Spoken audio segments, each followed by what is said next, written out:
Today on the net, web users shocked by online photos of smiling Israeli soldiers. Online campaigning for the release of a jailed Iranian lawyer on hunger strike.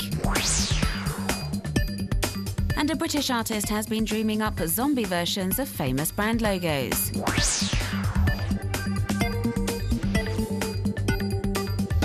Photos of beaming soldiers about to go off to war. These shots were posted online by Israeli troops currently fighting Hamas in Gaza. Military service is compulsory in Israel, both for men and women, once they reach 18. And these soldiers, just like most people around the world their age, share details of their everyday life on social networks, even if that includes being photographed in uniform and carrying a rifle.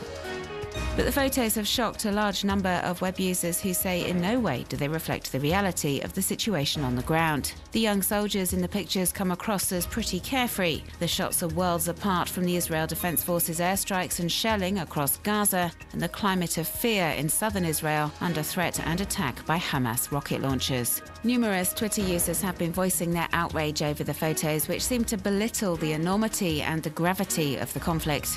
Others, however, have said they find it an interesting initiative as it gives a human face to the Israeli military. Either way, the controversy has led experts to question the role social networks are playing in the military campaign. The IDF has been using the internet since the start of the offensive to share details of operations and justify its action. Researcher Michael Koplow finds it too aggressive. In an article posted to the website of Foreign Policy magazine, he says that by boasting about its military victories online, Israel could end up isolating itself from the rest of the world. Web users have been campaigning for the release of Iranian lawyer and human rights activist Nasrin Sotoudeh, who has been held in Tehran's notorious Evin prison since September 2010, on charges of spreading propaganda against the regime and acting against national security. The movement appears to be gaining momentum online every day as the winner of the 2012 Sakharov Prize has now been on hunger strike for over a month in protest of her detention, the prison guards' ill treatment of political prisoners, and the authorities' harassment of her family. In this message posted to Facebook, Nasrin Sotoudeh's husband reports that she's only been allowed to see her children once in the past 4 months. He also says his wife has lost a lot of weight and fears are growing for her health. Many web users are saying the jailed lawyer's situation is unacceptable and have taken to the web to voice their support. An online campaign is underway urging social networkers to replace their profile photo with this flower, a symbol of Sotoudeh's fight for freedom. Concerned web users have also been posting photo montages and other videos like these ones online, slamming the detention conditions of the human rights activist and demanding her immediate release. And although the internet remains their preferred means of expression, Nasrin Sotoudeh's supporters have also organised and attended rallies, as we can see in these pieces of footage from New York, Dublin and also Oslo. All manner of initiatives which they hope will help them achieve their aim and result in the lawyer's release. Bet Al Amar in Yemen and the village of Tapi in Pakistan.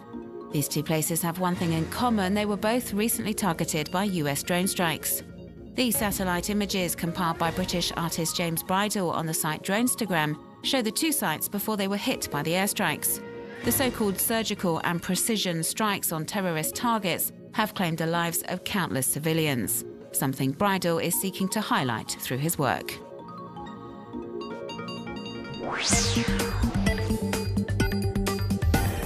British graphic designer Ben Fellows has imagined what famous brand logos might look like if they'd been designed by the living dead.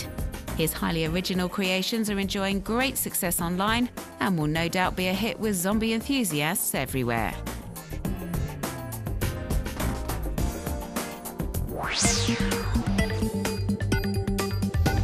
At first glance, this video could be mistaken for an animated Vincent van Gogh painting, yet it's nothing of the sort.